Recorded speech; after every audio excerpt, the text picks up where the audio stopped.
Hello friends, piece ಕಿಚನ್ಗೆ ತಮಗೆಲ್ಲರಿಗೂ ಸ್ವಾಗತ. ಇವತ್ತಿನ ರೆಸಿಪಿ ಕ್ಯಾರೆಟ್ ಹಲ್ವಾ. ಈಗಂತೂ ಚಳಿಗಾಲದಾಗ ಫ್ರೆಶ್ ಆಗಿ ಕ್ಯಾರೆಟ್ ಸಿಗ್ತಿರ್ತೈತಿ. ಸೊ ಎಲ್ಲರ ಮನೆಗೂ ಒಂದ್ಸರಿಯಾರ ಕ್ಯಾರೆಟ್ ಹಲ್ವಾ ಮಾಡೇ ಮಾಡ್ತಾರೆ. ನಾನು ಇವತ್ತಿನ ರೆಸಿಪಿ ಒಳಗೆ ಖೋವಾ ಅದು ಏನು ಯೂಸ್ ಮಾಡಕತ್ತಿಲ್ಲ, ಬರೀ ಹಾಲು, ಸಕ್ಕರೆ ಮತ್ತು ತುಪ್ಪ ಹಾಕಿ ಕ್ಯಾರೆಟ್ ಹಲ್ವಾನ ಮಾಡಕತ್ತೇನೆ. ನಾನಿಲ್ಲೇ 1 kg ಅಷ್ಟು ಕ್ಯಾರೆಟ್ ತೊಗೊಂಡೇನಿ. ಇದನ್ನು ಒಂದು ಸ್ವಲ್ಪ ಹೊತ್ತು ನೀರೊಳಗೆ ನೆನೆ ಇಟ್ಟು ಚಲೋ ತಂಗೆ ತಿಕ್ಕಿ ತೊಳೆದು ತೊಗೊಂಡೇನಿ. ಯಾಕಂದರೆ ಇದ್ರೊಳಗೆ ಸ್ವಲ್ಪ ಉಸುಕು ಜಾಸ್ತಿ ಇರ್ತೈತಲ್ಲ. ಈಗ ಇದನ್ನು ನಾನು ಚಲೋ ತಂಗೆ ತುರಿದು ತೊಗೋತೀನಿ. ಇಲ್ಲಿ ನಾನು ಜವಾರಿ ಕ್ಯಾರೆಟ್ ತೊಗೊಂಡೇನಿ, ಇಲ್ಲಾಂದರೆ ಇನ್ನೊಂದು ಆರೆಂಜ್ ಕಲರ್ ಬರ್ತೈತಿ, ಇಲ್ಲ ಇನ್ನೊಂದು ರೆಡ್ ಕಲರ್ ಬರ್ತೈತಿ. ನಾವು ಯಾವ ಕ್ಯಾರೆಟ್ ಬೇಕಂದ್ರೂ ಯೂಸ್ ಮಾಡ್ಬೋದು. ನಾನು ಇಷ್ಟು ಕ್ಯಾರೆಟನ್ನು ಇದೇ ರೀತಿ ತುರಿದು ತೊಗೊಂಡೇನಿ. ಈಗ ಇದನ್ನು ತೆಗೆದು ಒಂದು ಪ್ಲೇಟ್ ಒಳಗೆ ತೆಗೆದಿಟ್ಕೋತೇನೆ. ಈಗಿಲ್ಲೇ ಒಂದು ದಪ್ಪ ತಳದ ಪಾತ್ರೆ ಒಳಗೆ 2 ರಿಂದ 3 ಟೇಬಲ್ ಸ್ಪೂನ್ ಅಷ್ಟು ತುಪ್ಪ ಹಾಕೋತೇನೆ. ತುಪ್ಪ ಕಾದ್ಮೇಲೆ ಸ್ವಲ್ಪ ಸಣ್ಣದಾಗಿ ಹೆಚ್ಚಿರೋ ಬಾದಾಮ ಮತ್ತು ಗೋಡಂಬಿನ ಹಾಕಿ ಒಂದು ಸ್ವಲ್ಪ ಫ್ರೈ ಮಾಡಿ ತೊಗೋತೇನೆ. ಪೂರ್ತಿ ಕೆಂಪಗಾಗೋ ಅವಶ್ಯಕತೆ ಇಲ್ಲ, ಒಂಚೂರು ಹುರಿದು ತೊಗೋಬೇಕು. ಈಗ ಅದೇ ತುಪ್ಪದ ಪಾತ್ರೆಗೆ ನಾನು ತುರಿದಿಟ್ಕೊಂಡಿರುವಂಥ ಕ್ಯಾರೆಟ್ನ ಹಾಕಿ ಲೋ ಫ್ಲೇಮ್ನಾಗ ಇದನ್ನ ಚಲೋ ತಂಗೆ ಹುರಿದು ತೊಗೋಬೇಕಾಗ್ತೈತಿ. ಇದನ್ನು ನಾವು ಕ್ಯಾರೆಟ್ ಜಾಸ್ತಿ ಹೊತ್ತು ಹುರಿದಷ್ಟು ಇದ್ರೊಳಗೆ ನೀರಿನ ಅಂಶ ಕಡಿಮೆ ಹಾಕುವಂತ ಹೋಗ್ತೈತಿ. ಆವಾಗ ಅರ್ಧ ಇಲ್ಲೇ ಮೆತ್ತಗೆ ಆಗಿಬಿಡ್ತೈತಿ. ನಾವು ಅದಕ್ಕೆ ಖೋವಾ ಹಾಕೋ ಅವಶ್ಯಕತೆ ಇರೋಂಗಿಲ್ಲ. ಇದನ್ನು ನಾನು ಮೀಡಿಯಮ್ ಫ್ಲೇಮ್ನಾಗ ಒಂದು 10 ರಿಂದ 15 ನಿಮಿಷ ಚಲೋ ತಂಗೆ ಈ ರೀತಿ ಫ್ರೈ ಮಾಡಿ ತೊಗೊಂಡೇನಿ. ನಾವಿದು ಹುರಿದಂಗೆ ಈ ರೀತಿ ಕಲರ್ ಚೇಂಜ್ ಆಗ್ತೈತಿ. ಅಲ್ಲಿ ಮಟ ನಾವು ಇದನ್ನು ಹುರಿಬೇಕು. ನೋಡಿರಿ, ಇಲ್ಲೇ ಅರ್ಧ ಮೆತ್ತಗೆ ಆಗಿಬಿಡ್ತಿದೆ. ಅಂದರೆ ನಾವು ಹಾಲು ಒಳಗೆ ಹಾಕಿದ ಮೇಲೆ ಭಾಳ ಹೊತ್ತು ತನಕ ಕುದಿಸೋ ಅವಶ್ಯಕತೆ ಬರೋಂಗಿಲ್ಲ. ಅದಕ್ಕೆ ನಾವು ಚಲೋ ತಂಗೆ ಒಂದು 10 ರಿಂದ 15 ನಿಮಿಷ ಇದನ್ನು ಮೀಡಿಯಮ್ ಫ್ಲೇಮ್ನಾಗ ಕೈ ಬಿಡಲಾರ್ದಂಗೆ ಹುರ್ಕೊತ ಇರಬೇಕಾಗ್ತೈತಿ. ಆಮೇಲೆ ನಾನು ಇದಕ್ಕೆ 1 ಲೋಟದಷ್ಟು ಹಾಲು ಹಾಕ್ಕೊಂಡೇನಿ. ಇಲ್ಲಿ ಹಾಲು ನಾವು ನೋಡ್ಕೊಂಡು ಹಾಕೋಬೇಕು. ಹಾಲು ಹಾಕಿದ ಮೇಲೆ ಇದು ಪೂರ್ತಿ ಈ ಥರ ಮುಳುಗಬೇಕು. ನಾವು ಹಾಕ್ಕೊಂಡಿರುವಂಥ ಗಜ್ಜರಿ ಇದನ್ನ ಚಲೋ ತಂಗೆ ಒಂದ್ಸರಿ ಕೈಯಾಡಿಸ್ಕೊಂಡು, ಈಗ ನನಗೆ ಸ್ವಲ್ಪ ಹಾಲಿದೆ ಕಡಿಮೆ ಅನ್ಸಕತ್ತೈತಿ, ನಾನು ಇನ್ನೊಂದು ಅರ್ಧ ಲೋಟದಷ್ಟು ಹಾಲು ಹಾಕೋತೇನೆ. ಇದಕ್ಕೆ ನಾನು ಹೆಚ್ಚು ಕಡಿಮೆ ಒಂದು ಅರ್ಧ ಲೀಟ್ರಿಗೆ ಒಂದು ಸ್ವಲ್ಪ ಕಡಿಮೆ ಅಷ್ಟು ಹಾಲು ಹಾಕ್ಕೊಂಡೇನಿ.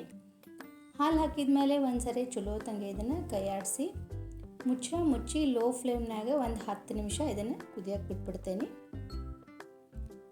ಹಾಲು ಪೂರ್ತಿ ಕುದಿಬೇಕಂದ್ರೆ ನಾವು ಕ್ಯಾರೆಟ್ ಪೂರ್ತಿ ಹಾಲು ಹೀರ್ಕೋಬೇಕು. ಅಲ್ಲಿ ಮಟ್ಟ ಇದನ್ನು ನಾವು ಚಲೋ ತಂಗೆ ಕುದಿಸ್ಬೇಕಾಗ್ತೈತಿ. ಒಂದು 10 ನಿಮಿಷ ಆದಮೇಲೆ ನಾನು ತೆಗೆದು ನೋಡ್ತೇನೆ, ಇನ್ನೂ ಹಾಲು ಜಾಸ್ತಿ ಐತಿದೆ. ಇದು ಪೂರ್ತಿ ಹೀರ್ಕೊಳ್ಳೋ ಮಟನೂ ಇದನ್ನು ನಾವು ಕುದಿಸ್ಬೇಕಾಗ್ತೈತಿ. ಇದನ್ನು ನಾವು ಜಾಸ್ತಿ ಹೊತ್ತು ಕುದಿಸೋದ್ರಿಂದ ಚಲೋ ತಂಗೆ ಮೆತ್ತಗೆ ಆಗ್ತೈತೆ. ಆವಾಗ ನಾವು ಇದಕ್ಕೆ ಖೋವಾ ಹಾಕೋ ಅವಶ್ಯಕತೆ ಇರೋಂಗಿಲ್ಲ. ಅದಕ್ಕೆ ಇನ್ನೊಂದು ಸರಿ ಮುಚ್ಚಿ ಇನ್ನೊಂದು 10 ನಿಮಿಷ ನಾನು ಇದನ್ನು ಕುದಿಸಿ ತಗೋತೇನೆ. ಈಗ ನೋಡಿರಿ, ಇದು ಕರೆಕ್ಟಾಗಿ ಹಾಲು ಎಲ್ಲ ಕಡಿಮೆ ಹಾಕೈತಂದ್ರೆ ಕ್ಯಾರೆಟ್ ಹಾಲೆಲ್ಲ ಹೀರ್ಕೊಂಡೈತಿ. ಈಗ ಇಷ್ಟ ಆಗೋ ಮಟನೂ ನಾವು ಇದನ್ನು ಚಲೋ ತಂಗೆ ಕುದಿಸ್ಬೇಕು. ನಾನು ಒಂದು ಅರ್ಧ ತಾಸು ಇದನ್ನು ಕುದಿಸೇನೆ ಅಂತ ಹೇಳ್ಬೋದು. ಪೂರ್ತಿ ಗಜ್ಜರಿ ಹಾಲೆಲ್ಲ ಹೀರ್ಕೊಂತಂದ್ರೆ ಚಲೋ ತಂಗೆ ಮೆತ್ತಗೆ ಆಗ್ತೈತಿ. ಆವಾಗ ನಾವು ಇದನ್ನು ಒಂದು 2 ರಿಂದ 3 ದಿನ ಇಟ್ಟು ಯೂಸ್ ಮಾಡ್ಬೋದು, ಕೆಡಂಗಿಲ್ಲ. ನಾನು ಇದಕ್ಕೆ 1 ಕಪ್ಪಷ್ಟು ಸಕ್ಕರೆ ಹಾಕ್ಕೊಂಡೇನಿ. 1 kg ಕ್ಯಾರೆಟ್ ತುರಿಗೆ 1 ಕಪ್ಪಷ್ಟು ಸಕ್ಕರೆ ಹಾಕ್ಕೊಂಡೇನಿ. ಸಕ್ಕರೆ ಹಾಕಿದ ಮೇಲೆ ಒಂದ್ಸರಿ ಇದನ್ನು ಚಲೋ ತಂಗೆ ಈ ರೀತಿ ಕೈಯಾಡಿಸ್ಕೋಬೇಕು. ಆಮೇಲೆ ಸಕ್ಕರೆ ಹಾಕಿದ ಮೇಲೆ ಇದು ನೀರು ಬಿಡೋಕ್ಕೆ ಸ್ಟಾರ್ಟ್ ಮಾಡ್ತೈತಲ್ಲ, ಸಕ್ಕರೆ ಕರಗಿದ ಮೇಲೆ. ಈಗ ಇದನ್ನು ಚಲೋ ತಂಗೆ ಕೈಯಾಡಿಸಿ ಮುಚ್ಚಿ ಲೋ ಫ್ಲೇಮ್ನಾಗ ಇದನ್ನು ಒಂದು 10 ನಿಮಿಷ ಬೆಂದಿಸ್ಬೇಕು. ಈಗ ಇದು ಇನ್ನೊಂದ್ಸರಿ ಚಲೋ ತಂಗೆ 10 ನಿಮಿಷ ಆದಮೇಲೆ ಕೈಯಾಡಿಸಿದ್ರೆ ಇದು ಇನ್ನೂ ಸ್ವಲ್ಪ ನೀರು ಐತಿ. ಇದು ನೀರು ಕಡಿಮೆ ಆದಂಗೆ ಸ್ವಲ್ಪ ಇದು ಅಂಟಾಗ್ತೈತಿ. ಆ ರೀತಿ ಆಗೋ ಮಟನೂ ನಾವು ಇದನ್ನು ಕುದಿಸ್ಬೇಕು. ಅದ್ರ ನಡಕ್ಕೆ ಸ್ವಲ್ಪ ತೆಗೆದು ಕೈಯಾಡಿಸ್ಕೊತ ಇರಬೇಕು, ಇಲ್ಲಾಂದ್ರೆ ತಳ ಹತ್ತೋ ಚಾನ್ಸ್ ಇರ್ತೈತಿ. ಈಗ ನೋಡಿರಿ, ಇನ್ನೊಂದು 10 ನಿಮಿಷ ಆದಮೇಲೆ ನಾನು ಇದನ್ನು ತೆಗೆದು ನೋಡಕತ್ತೀನಿ. ಈಗ ಇದು ಕರೆಕ್ಟ್ ಆಗೈತಿ. ಅಂದರೆ ಸಕ್ಕರೆ ಎಲ್ಲ ಚಲೋ ತಂಗೆ ಮೆಲ್ಟ್ ಆಗೈತಿ, ಚಲೋ ತಂಗೆ ಬೆಂದೈತಿ. ಇದು ಹಲ್ವಾ ಈಗ ನೋಡಿರಿ ಎಷ್ಟು ಸಾಫ್ಟ್ ಆಗೈತಿ. ಇದಕ್ಕೆ ನಾವು ಖೋವಾ ಅದು ಏನೂ ಯೂಸ್ ಮಾಡಿಲ್ಲ.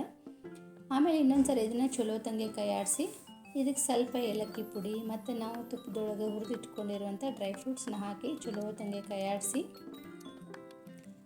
ಫ್ಲೇಮ್ನ ಆಫ್ ಮಾಡಿ ಮುಚ್ಚಿದ್ರೆ ನಮ್ದು ಕ್ಯಾರೆಟ್ ಹಲ್ವಾ ರೆಡಿ ಆಯ್ತು ನೋಡಿರಿ.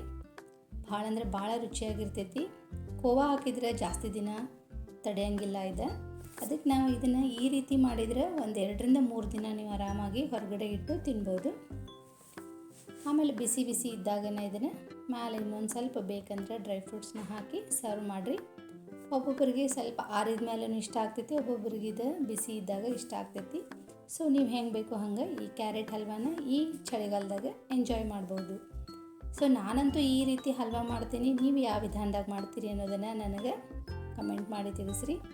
ಈ ರೆಸಿಪಿ ಇಷ್ಟ ಆಗಿದ್ದರೆ ನೀವು ಒಂದ್ಸರಿ ಟ್ರೈ ಮಾಡಿರಿ. ಈ ವಿಡಿಯೋ ಇಷ್ಟ ಆಗಿದ್ದರೆ ಲೈಕ್ ಮಾಡಿರಿ, ಶೇರ್ ಮಾಡಿರಿ. ಇನ್ನಷ್ಟು ಹೆಚ್ಚಿನ ರೆಸಿಪಿಗಳಿಗಾಗಿ ಚಾನಲ್ನ ಸಬ್ಸ್ಕ್ರೈಬ್ ಮಾಡೋದನ್ನು ಮಾತ್ರ ಮರಿಬೇಡ್ರಿ. Thank you.